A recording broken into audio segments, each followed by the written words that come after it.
Le point le suivant, c'est la proposition pour rendre publiques les rencontres préparatoires du budget. Donc, je vais proposer. Oui. Je ne sais pas si quelqu'un appuie. Donc, en fait, vous demandez...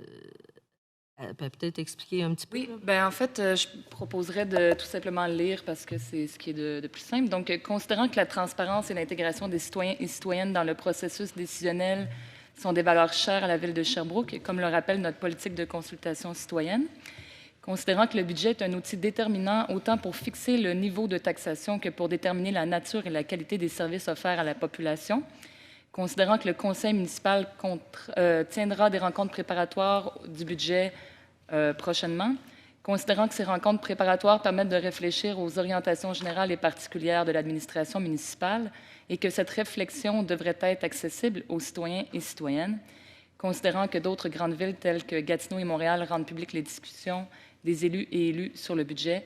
Il est proposé par moi-même, conseillère du district du Carrefour, que la ville de Sherbrooke rende publiques les réunions préparatoires sur le budget. Donc, je voudrais quand même remercier mes collègues d'avoir accepté d'inscrire le sujet à l'ordre du jour. Et voici ma proposition. Donc, j'inviterais peut-être les conseillers ou conseillères s'ils ont des commentaires avant que on prenne peut-être le vote sur... Pas de proposeur. Pardon? Ou un proposeur d'abord. C'est sûr que Mme Baudin est le proposeur. Oui, ça prend un appuyeur. Je veux parler Il faut juste qu'il y ait un appuyeur pour la proposition, là, pour la déposer. La déposer, oui. Oui. C'est ça. Puis après ça, je vais permettre aux conseillers-conseillères de... Uniquement pour la déposer. Oui, effectivement. OK. Bien, pour la déposer, moi, je vais l'appuyer. Absolument. Donc, Mme Baudin propose, appuyée par M. Rémy Demers. Puis maintenant, ben, on peut faire la discussion. Puis après ça, ben, il y aura lieu de statuer là, au terme d'un vote. Donc, oui, M. Geigne. Bon, alors moi, ça va être la première chance que je vais avoir avec mes collègues du conseil de ville de goûter complètement et pleinement à la rédaction d'un budget. Donc, l'année passée, c'était une d'ailleurs de mes... c'était quelque chose que j'avais rapporté d'ailleurs lors de la formation de l'UMQ, comment que lorsqu'on gagne des élections municipales au mois de novembre, on doit s'embarquer immédiatement dans un budget. Donc, cette année, ça va être la première fois que je puisse goûter à ça. J'aimerais ça le faire pleinement pour le budget en immobilisation et le budget en opération. Je ne suis pas tout à fait contre l'idée, mais pour cette année, ma réponse est non. Monsieur Julien Lachance. Oui, en fin de semaine, dans la tribune, on disait que, bon, c'est peut-être parce que les membres du Conseil manquaient de courage d'exprimer leur opinion publiquement. Moi, je pense que pourquoi c'est en plénier, puis c'est pour ça qu'on est souvent en plénier aussi avant de prendre des décisions importantes. Puis après ça, on revient et on donne toute l'information, puis on peut expliquer notre position. C'est d'être capable d'influencer, puis de se laisser influencer aussi pour prendre la meilleure décision possible. Alors, dans ce cadre-là, je crois que pour un budget, c'est tellement important de prendre le temps qu'il faut entre nous dans un premier temps puis c'est sûr, quand on est en public, une fois qu'on s'est positionné, c'est dur de revenir, alors que quand on est en plénier, c'est beaucoup plus facile si on pense finalement à la réflexion que c'est mieux d'aller dans le sens, même si ce n'était pas le sens qu'on pensait au départ, c'est plus facile de se rallier. Alors, ou de faire, ou d'emmener des objections aussi, puis de les faire valoir. Alors, oui, M. Lachance. M. Boutin. Oui, je pense qu'il n'y a personne dans cette salle qui est contre la participation des citoyens et toujours plus de transparence. Sauf que je pense qu'un lac à l'épaule sur le budget, je reprends le lac à l'épaule qu'on a fait entre les deux lacs à l'épaule qu'on a fait au printemps. Je pense que c'est important entre élus d'avoir une place pour réfléchir à voix haute sur la vision qu'on veut donner à l'avenir, à la ville, pardon, puis dans le cas d'un budget, c'est pour la prochaine année. Lorsqu'on fait un budget, on a beaucoup de théories, on arrive avec des propositions, contre-propositions, on se teste l'un l'autre, on se challenge pour arriver avec une proposition budgétaire qui, on pense, va rassembler l'ensemble de la population. Mais ça nous prend ces moments-là en tant qu'élus, à un moment donné, pour être capable de s'élever au-delà du quotidien et être capable d'avoir une vision d'où on veut aller. Maintenant, dans la recommandation, moi, ce que je trouve intéressant, c'est qu'on parle de l'intégration des citoyens et citoyennes dans le processus décisionnel. Alors, est-ce qu'on ne pourrait pas, puis je pense qu'on a déjà une volonté de travailler sur est-ce qu'on peut consulter les citoyens dans une démarche en amont sur c'est quoi les grands enjeux qu'ils veulent traiter ou ce genre de choses-là. Ça, c'est peut-être un avenue qu'on pourra regarder à moyen terme, mais pour le moment, pour ce qui est de notre fin de semaine on se prend une fin de semaine par année pour réfléchir au budget. Je pense qu'on se doit de le faire entre nous. Puis ultimement, les citoyens nous ont fait confiance pour gérer les finances de la ville. Alors, je pense que cet atelier-là, cette démarche-là, on se doit de la faire entre nous. Merci, M. Rémy Demers. Oui, curieusement, j'ai appuyé la proposition, mais je suis contre. Alors, je ne sais pas si ça n'a pas dû arriver souvent ici au conseil municipal, mais je trouvais que ça méritait un débat. Je trouve que ça mérite un débat parce que c'est une question importante et j'aurais trouvé malheureux que la proposition ne soit pas appuyée. Personnellement, je suis contre parce que j'essaie de voir un peu la valeur ajoutée, surtout si on considère dans le fond au niveau des échanges qu'on a. Vous avez parlé d'influence, de politiser tout de suite des décisions qui sont extrêmement difficiles. Je crois que ce serait peut-être un peu maladroit, d'autant que aussi les décisions qui sont prises par rapport aux projets les plus importants, je pense des décisions en rapport aux immobilisations, en rapport à des embauches, notamment changement de structure organisationnelle, tout ça, ce sont tous des décisions qui reviennent au conseil où les gens ont l'occasion de s'exprimer. Alors, pour cette raison, et aussi, j'ajouterais qu'à trop vouloir être transparent, parfois, on encourage un peu le travail en vase clos, comme on dit, parce qu'il y a des sujets qu'on ne peut absolument pas traiter en grand public. Par contre, je pense qu'il y a des choses intéressantes. On le fait notamment avec les assemblées, les ateliers publics qui sont nouveaux depuis quelques années, qui produisent, je pense, des résultats intéressants. Et puis, comme mentionne Mme Baudin, peut-être qu'on pourrait quand même s'inspirer de cet esprit-là, de souhait d'être toujours de plus en plus transparent, mais l'opération budgétaire, pour moi, en est un où on doit vraiment, dans un premier temps, travailler ensemble là, à l'abri du public et des médias. Merci. M. Demers. Pour ma part, effectivement, je trouve important d'avoir encore des moments pour échanger en lien avec des sujets qui demandent parfois plus de recul, de l'analyse, de la réflexion. À travers ces rencontres-là, souvent, même dans l'informel, on continue de se parler en privé. Quand on se voit dans le corridor, quand on dîne ensemble pour continuer les discussions. Et moi, si ce n'était pas du fait que de toute façon, on revient en séance publique pour avaliser l'ensemble du budget et revoir de toute façon à la pièce les dossiers qu'on voit apparaître globalement au niveau du budget d'immobilisation et du budget de fonctionnement ou d'opération. On doit revoir ça de toute façon en séance du conseil municipal et il y a là matière à jouer notre rôle, effectivement. Et comme on le fait dans chaque séance du conseil municipal, on est libre d'être en accord ou pas et d'exprimer notre point de vue.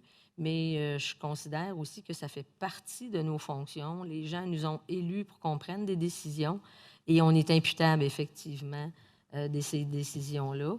Et il y a un forum pour le faire, puis ça s'appelle l'enceinte du conseil municipal, où on se retrouve à chaque 2 semaines. Et comme le disait mon collègue tout à l'heure aussi, M. Rémy Demers, en plus, on a ajouté des comités pléniers publics.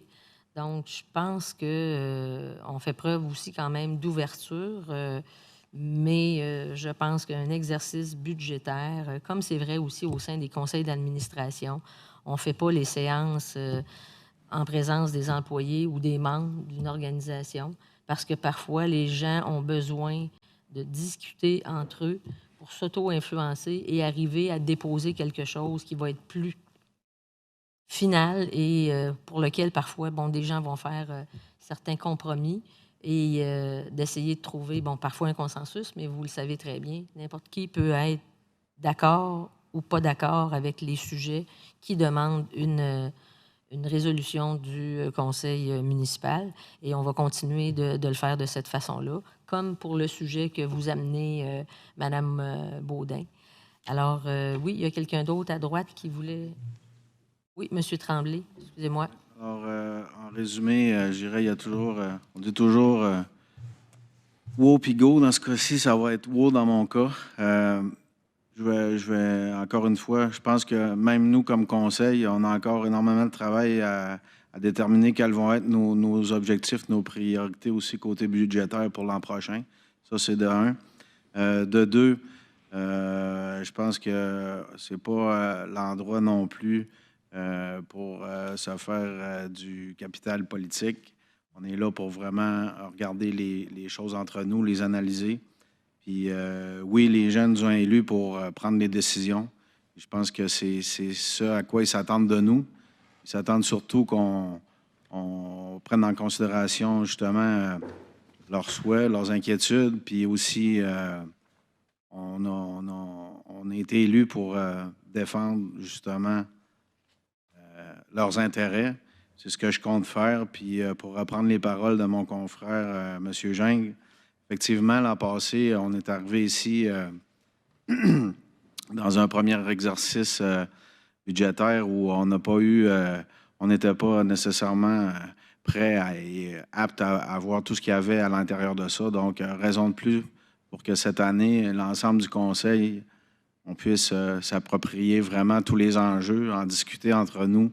Et puis, je suis convaincu qu'encore une fois, les gens là-dessus vont nous faire confiance. Ça sera à nous de leur démontrer, suivant les décisions qu'on aura prises, qu'on les a vraiment prises dans leur intérêt. Alors, pour moi, je suis contre la proposition de Mme Baudin, malgré le fait, évidemment, que je souhaite le plus de transparence possible. Malheureusement, dans ce cas-ci, je ne trouve pas que c'est le bon endroit. Monsieur Claude Charron. Moi, je vais essayer de me mettre à la place du citoyen qui va recevoir cette masse d'informations.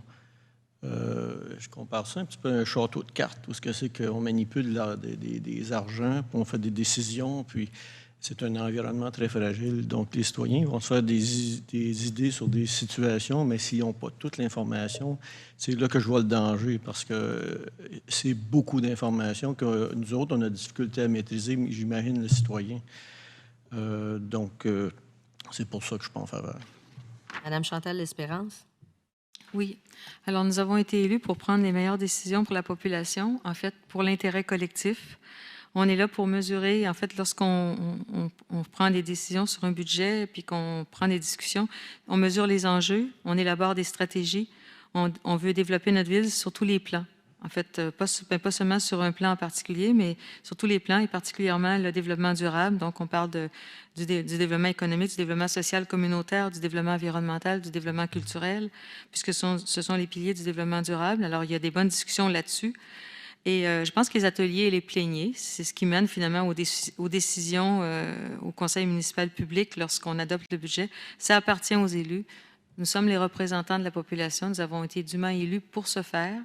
Et je pense qu'on est dans une démocratie représentative, à ce que je sache. Alors donc, c'est évident que je vais être en défaveur de cette proposition.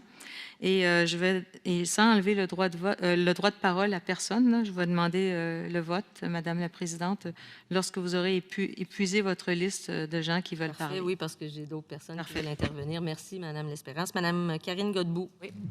Rapidement, bien évidemment, je ne suis pas fermée à la transparence et à la consultation ou la participation citoyenne, mais je suis un petit peu à la même place cette année de mon collègue M. Gingres et M. Tremblay, de dire que c'est effectivement le premier processus budgétaire là, que moi, j'ai l'occasion de vivre auprès de la ville, parce que quand on arrive, c'est vraiment pas ça. Donc, j'aimerais me donner aussi l'occasion de vivre ça cette année. Et donc, pour cette année, je serai contre la proposition. Merci, Mme Godbout. Monsieur Havard. Bien, moi, je suis un peu sur la même page que Mme Godbout. Je pense que, en tant qu'élu, en tout cas, moi, en ce qui me concerne, ça va être la première fois qu'on va avoir l'occasion de ne pas recevoir ce qui avait été fait par les autres avant, mais d'avoir des choix. et d'aller directement vers les choses que les citoyens et citoyennes nous ont dit, ce que les gens voulaient. Quand on a été élus, malheureusement, les budgets avaient déjà été faits. On a été placés devant des choix. J'espère qu'on va avoir un petit peu plus notre mot à dire à ce coup-ci. Merci. Alors, je n'avais plus d'autres personnes qui... Oui, Monsieur le maire. Quoi dire après, mais il reste encore des choses. Votre intention est bonne, Mme Baudin. J'en ai tenu compte. La seule chose qu'il faut voir, évidemment, c'est que la population nous a élus pour prendre les bonnes décisions. Comme un confrère le dit si bien, défendons les intérêts des citoyens. J'aime bien cette phrase-là qui est sortie. Puis, c'est pas par manque de transparence, loin de là. C'est juste qu'on peut se parler plus ouvertement, aller au fond des choses directement pour justement défendre les intérêts des citoyens. J'ai emmené ici le budget de l'an passé. Je l'ai ici. Vous voyez l'épaisseur de ça. Hein? Ça fait énormément de documents à voir. Oui, bon, on en vient à faire une 50aine de pages pour les citoyens, mais au départ, c'est ça un budget. C'est énormément de documents à passer au travers. Et ça, on ne l'a pas commencé hier. On l'a commencé en début du budget qu'on avait présenté. À partir de ce moment-là, on prépare déjà le budget qui s'en vient cette année. Alors, dans la documentation qu'on a là, on a de tout. Hein? On parle de sport, loisirs communautaires, social, qu'on a parlé tantôt d'ailleurs. On parle d'infrastructure, on parle de tout. Alors, c'est énormément de sujets à passer au travers pour arriver, évidemment, au budget où on va pouvoir en discuter bientôt. Alors, vous comprendrez pourquoi que je voulais expliquer que ce n'était pas par manque de transparence, mais bien pour ne pas mélanger non plus les gens par rapport à ça. Je répète, les gens nous ont élus, c'est pour prendre les bonnes décisions. Alors, merci beaucoup, Mme la Présidente. Alors, s'il n'y a pas d'autres personnes qui souhaitent intervenir, donc Mme L'Espérance a demandé le vote. Donc, Mme la greffière, vous allez procéder. Oui, je vais vous nommer dans l'ordre qui est sur ma feuille. Alors, vous me dites si vous êtes pour ou contre la résolution proposée par Mme Baudin. Donc, M. Pierre Tremblay. Contre. Julien Lachance. Contre. Rémi Demers. Contre. Daniel Berthold. Contre. Vincent Boutin. Contre. Pierre Havard. Contre. Paul Geng. Contre. Karine Godbout. Contre. Claude Charron. Contre. Chantal Espérance. Contre. Évelyne Baudin. Steve Lucier. Contre. Nicole Bergeron. Contre. Alors, considérant que le vote est de 12 contre et de 1 pour, la proposition de Mme Baudin de rendre publiques les rencontres préparatoires du budget, la proposition est rejetée.